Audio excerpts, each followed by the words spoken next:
For more, let's turn to sports commentator for The Guardian, Igor Mladenovic. It's described as a shock sacking. Thanks for speaking with us, Igor. Are you surprised?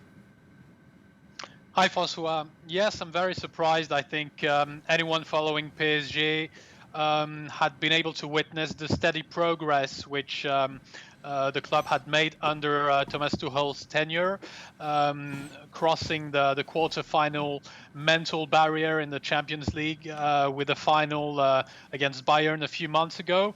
Winning all 4 domestic trophies in the process. So, yes, this season hadn't started as well as one had hoped, particularly because of the lack of training and pre-season training due to the coronavirus situation. But still, Thomas Tuchel had managed to get a very fragile balance going in the team between the superstars, Neymar and Mbappe, the well-established players like Verratti, Di Maria, and the younger ones like Pembele, who scored a goal yesterday. And so to be sacked after a 4-0 win is a pretty original situation, really, and it was not something I had seen coming. Neither had Tuchel. If you look at last night's press conference, let's listen to the German coach. 4-0 win by PSG, as you say, against Strasbourg. He insisted that his interview with German TV network Sport 1 was mistranslated. C'est pas une interview pour lui personnellement, c'est pas autorisé. Qu'est-ce qu'il a fait aujourd'hui, c'est pas autorisé de moi, pas du tout. Et cette chose que vous avez dit, c'était une blague en allemand. C'est pas comme la traduction est pas correcte, pas du tout.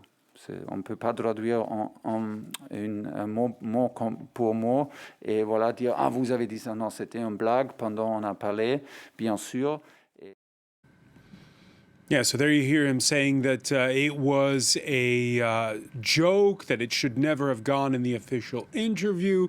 Igor, is the problem with Tuchel? Is it the problem with the team manager, Leonardo? Or is the problem with Paris Saint-Germain's Qatari owners?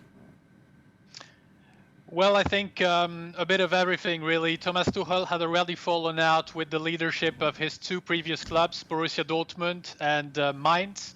So you can't really ascertain the blame only with PSG. He has always had difficulties with his hierarchy, and PSG is a club which, of course, carries a lot of political clout in the world, and so where you also have to have some soft skills, which he sometimes admitted to have difficulties with. On the other hand, PSG, this is now many years since Qatar took over the club. And PSG never really seemed to have achieved any form of stability with its management.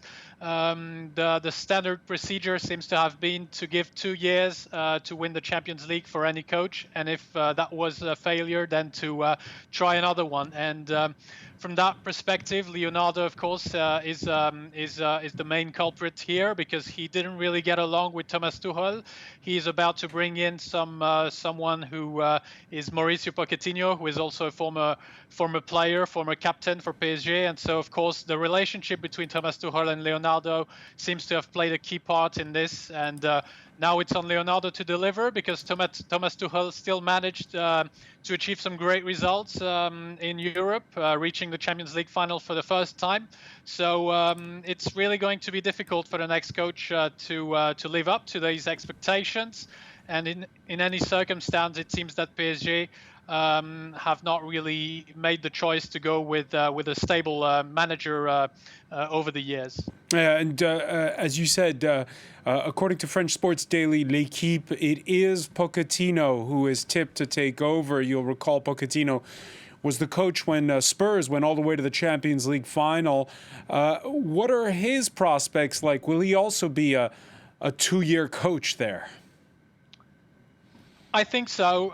I'm really doubting his ability to take PSG to the next level in Europe.